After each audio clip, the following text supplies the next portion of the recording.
இந்த புதுச்சேரி கவர்மெண்ட்டை பத்தி நாம சொல்லியே ஆகணும். இது டெஃபினட்டா தமிழ்நாட்டில் இருக்கிற மாதிரி நம்ம திமுக கவர்மெண்ட் மாதிரி கிடையவே கிடையாது.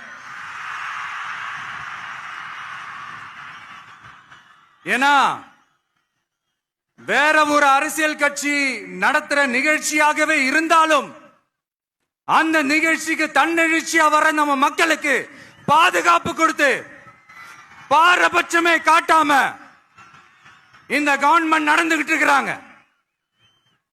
அப்படிப்பட்ட இந்த புதுச்சேரி கவர்மெண்ட்டுக்கும் நம்ம புதுச்சேரி சிஎம் சார் அவர்களுக்கும் இந்த நேரத்தில் என்னுடைய மனப்பூர்வமான நன்றிகளை தெரிவிச்சுக்கிறேன். இத பார்த்தாவது தமிழ்நாட்டில் இருக்கிற அந்த திமுக கவர்மெண்ட் கத்துக்கிட்டா நல்லா இருக்கும்.